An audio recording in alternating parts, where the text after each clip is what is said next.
Hey everyone, my name is Nat. Welcome to my shop. Today is December 29th and this is my weekly shop update. So this past week I was at my parents' house for most of the week.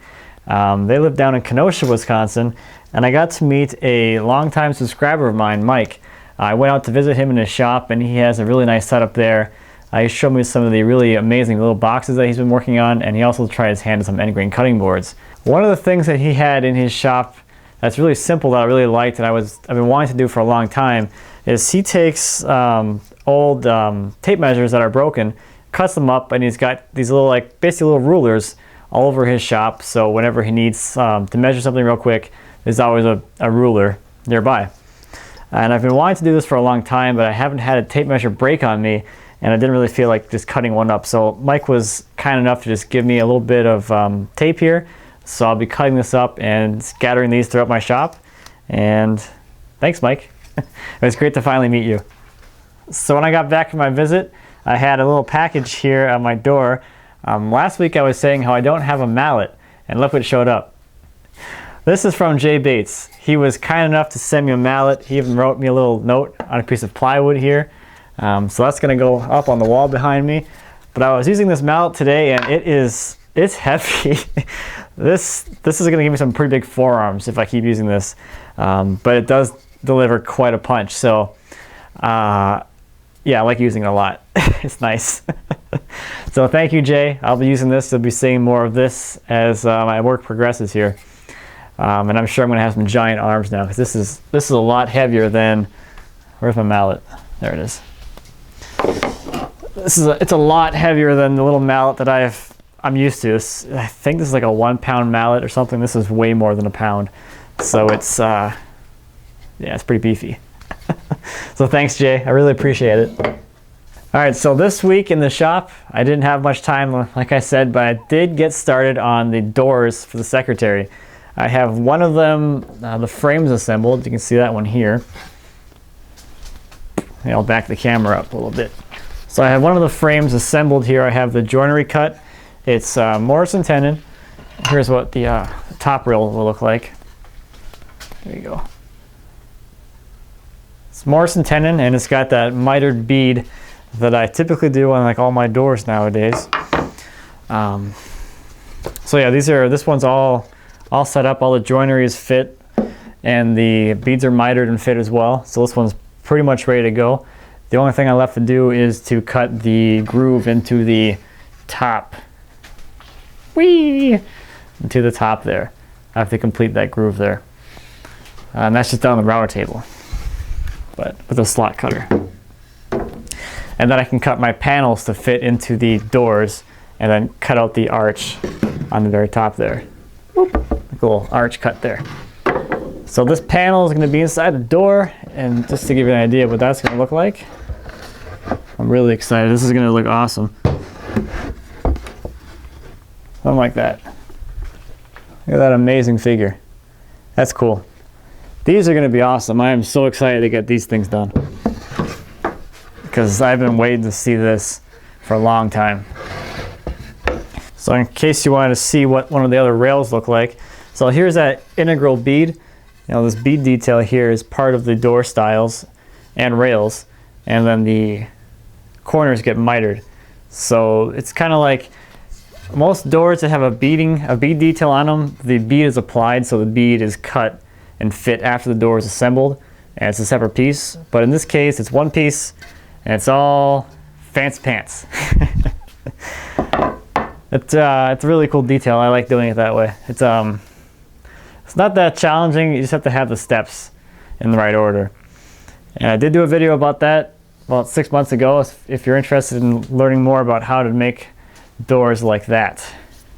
That's quite a detailed video. I think I erred on the side of too much detail on that one. So anyway, back to the secretary. The uppercase, I've been thinking about this like the whole week that I was gone, and I'm really leaning towards pre-finishing this thing before I assemble it, because I really don't think it's gonna be a lot of fun to actually try and get finished in all these places.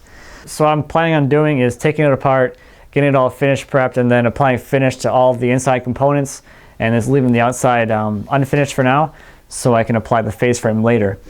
I think that's gonna save me a lot of headache, because yeah, I don't even want to think about trying to get finish in all these little areas. So yeah, that's what I'll be working on this week. I'll be finishing up the doors and then pre-finishing, and hopefully if I can get the coats of finish on fast enough, I'll also be gluing the case up and getting that face rim attached. So that's going to be moving along pretty quick. I'm really excited. It's been a long time coming. So it's almost 2015. This is the end of the year, so I thought I'd do a quick wrap up of everything that I've worked on this past year, and then the new tools I have in my shop. So this year, to get started, I finished up the green and green style Adirondack chairs, which was part of the Wood Whisperer Guild build from 2012, I believe. I finished it up at the first couple weeks of the year, sometime in January.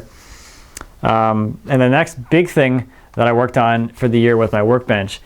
I just built this thing in January, February of this year. So this is actually a relatively new addition to the shop. And these few projects here are from before I was doing any build videos. But if you go back and you watch any of my old updates, I'm talking about doing the Adirondack chairs and the workbench. The next thing I built was some doors for my shed. I built some really big frame and panel ash doors. I also built the sliding barn door hardware for them as well. That's another project that I didn't do a build video on because I wasn't doing them at the time.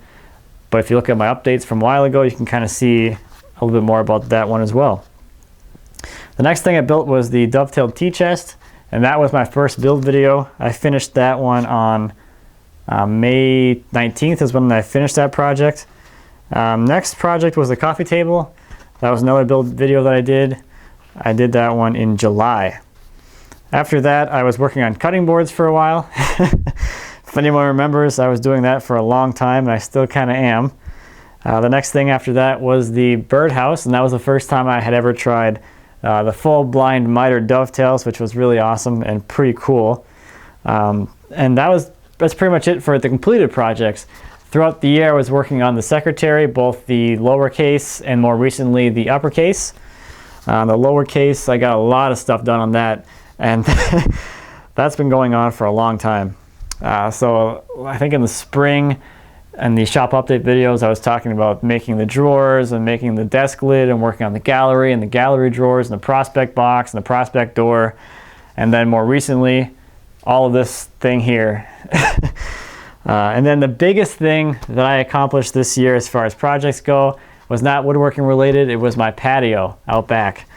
That was a very, very long and laborious project. But I'm really happy that it's done, and I'm really happy with the results. I just love stepping out of my back door on my way to my shop, and I can just see I think it's pretty amazing work personally, but that's just me. All right, so this year, what new tools did I get in the shop? Well, starting out in January, I added the large shoulder plane, the Veritas shoulder plane. That was a new addition then. And then, as I mentioned, the workbench was the next new addition. That was in late January. I finished it in February, I think. So that includes the vices on the bench as well as the bench as a whole. I also got a new lathe. I got that back in January as well. I talked about that in my shop update back then. And then in April, I got the Festool Domino and the Festool TS55. And then I didn't get anything new until more recently. I added one of these little compactors with the plunge base, and this has been really cool so far. So as far as tools go in the shop, that's about it. I haven't really bought anything else besides those 6 things. So what about 2015? Well, I have a lot of projects planned for the new year here. And I have a lot of stuff coming up this January as far as the channel is concerned. Yesterday, Sunday, December 28th, the channel hit 10,000 subscribers, which just absolutely blows my mind. I'm just so incredibly happy that that's amazing. I can't even put into words how happy I am with that. So I really want to say, just thank you to everyone who's been with me along this journey, and to everyone who's new, welcome to the channel. There's going to be a lot of great stuff coming up here in the next month especially, so look out for that. This week's Ask Matt will be about my hand planes, and then the one after that will probably be about the marketing measuring devices, and then the one after that is going to be about the workbench. At least that's what I have in my mind for now, at least. I also have a lot of videos planned that I'm going to be editing and uploading in the next few weeks, and a lot of other great stuff to come. So January is going to be a really awesome month for the YouTube channel. Really looking forward to it. So I think that's all I have for this week. I wish everyone a happy new year. I can't believe how fast this year went, but have a great new year. Thanks as always for watching. I really do appreciate it. If you have any questions or comments about anything I talked about today or anything here in my shop, please feel free to leave me a comment. As always, I'd be happy to answer any questions you might have. And until next year, happy woodworking.